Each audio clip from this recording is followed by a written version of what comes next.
या देवी सर्वभूतेषु शक्तिरूपेण संस्थिता नमस्तस्तै नमस्तस्तै नमस्तस्तै नमो नमः। आप सभी को पहले नवरात्रि की और नववर्ष संबत हिंदू नव संबत की बहुत सारी शुभकामनाएं। मैं प्रार्थना करती हूँ ईश्वर से कि आपकी भक्ति शक्ति और युक्ति से हमेशा आपको संपन्न रखे। 1582 से पूर्व यही कैलेंडर हमारा अस्तित्व में था, लेकिन रोम में ग्रेगोरियन कैलेंडर को 1582 के बाद में अप्लाई कर दिया गया। आज ही के दिन 2079 वर्ष पूर्व राजा विक्रमादित्य के शासन काल में पंचांग के 5 अंग के रूप में ये जाना जाता था, जिसे कि तिथि वार नक्षत्र योग और करण कहा जाता था। इन 5 अंगों को हम अपने 5 अस्तित्व के रूप में जानते थे, जिसे पृथ्वी जल अग्नि वायु और आकाश भी कहते थे। हमारा हिंदू कैलेंडर पूरी तरीके से साइंटिफिक है। आज ही के दिन कश्मीर में आज का दिन नवरोज के रूप में, आंध्र प्रदेश और कर्नाटक में उगादी के रूप में, महाराष्ट्र में गुड़ी पड़वा के रूप में, केरल में बिहू के रूप में और पंजाब में वैशाखी के त्योहार के रूप में नया साल शुरू होता है। आज ही के दिन से दिन बड़े हो जाते हैं और रात छोटी होनी शुरू हो जाती है। राष्ट्रीय स्वाभिमान का प्रतीक और विशुद्ध विज्ञान पर आधारित भारतीय नववर्ष भारतीय जनमानस का गौरव है। भारतीय संस्कृति में चैत प्रतिपदा ये दिन सृष्टि रचना का भी दिन है। कहा जाता है कि आज ही के दिन ब्रह्मा जी ने सृष्टि की रचना की थी, जो करीबन 1 अरब 97 करोड़ 39 लाख 109 वर्ष पूर्व आज ही के दिन सूर्योदय से ब्रह्मा जी ने जगत की रचना की थी।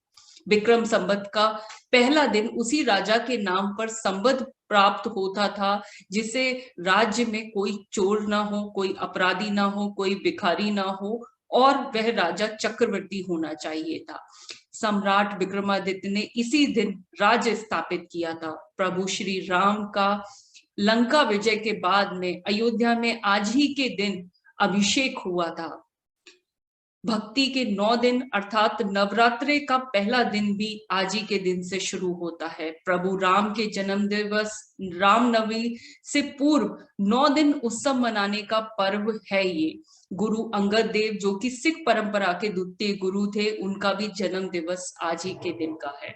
समाज का श्रेष्ठ मार्ग पर ले जाने वाले आर्य समाज के संस्थापक स्वामी दयानंद जी का भी आज ही के दिन उन्होंने आर्य समाज की स्थापना की थी। यहाँ तक कि झूलेलाल जयंती भी आज ही के दिन मनाई जाती है।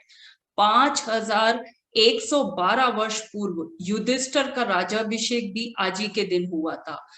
संघ संस्थापक परम पूज्य हेडगेवार जी का जन्मदिन भी आज ही के दिन होता है। इतना ही नहीं, भारतीय नववर्ष का प्राकृतिक महत्व भी है। वसंत ऋतु का आगमन है, वर्ष प्रतिपदा से होता है, जो कि उल्लास उमंग खुशी तथा चारों तरफ पुष्पों की सुगंध भरी हुई होती है। फसल कटने का प्रारंभ भी इसी दिन से होता है, जिसमें कि किसान को उसकी मेहनत का फल मिलने का समय भी यही माना जाता है। नक्षत्र शुभ होते हैं, कोई भी कार्य शुभ हो सकता है। यहाँ तक कि कोई भी कार्य शुरू करने के लिए ये समय अति उत्तम माना जाता है। और आप सबको जानकर हैरानी होगी कि नवंबर 1992 में देश की आजादी के बाद में वैज्ञानिक और औद्योगिक द्वारा पंचांग सुधार समिति बनाई गई और उस समिति का कार्य ये था कि उनको ये तय करना था कि हमें अपना ऑफिशियल कैलेंडर क्या रखना है। इस समिति ने 1955 में अपनी रिपोर्ट विक्रम संवत को लेकर स्वीकार करते हुए सिफारिश की कि विक्रम संवत सही है और हमें इसे लागू कर देना चाहिए।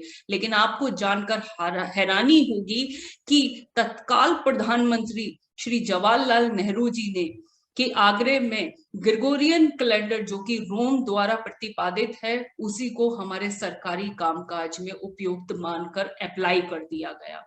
22 मार्च 1957 को इसे राष्ट्रीय कैलेंडर के रूप में स्वीकृति मिल गई। तो आप देख सकते हैं कि हमारे ऐतिहासिक पंचांग को, हमारे कैलेंडर को, हमारी संस्कृति को किस तरीके से नष्ट किया गया। लेकिन हमारी संस्कृति वो संस्कृति है जो पाश्चात्य संस्कृति से बहुत आगे चलती है। आज भी हम 57 साल आगे हैं और हमारी संस्कृति पूरी तरीके से साइंटिफिक है।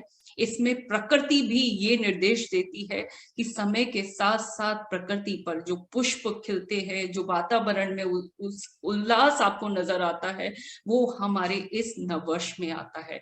अपनी संस्कृति का सम्मान करें और आज के दिन जरूर अपने सभी प्रियजनों को शुभकामनाएं प्रेषित करें, ऐसी मैं आप सबसे कामना करती हूँ। आप सभी को पुनः नवरात्रि की और आज के नव संवत की बहुत सारी शुभकामनाएं। ईश्वर आपकी सभी मनोकामनाओं को पूर्ण करे और आप जीवन में सफलता की ओर अग्रसर हों, ऐसा मैं विश्वास करती हूँ। जय हिंद, जय भारत।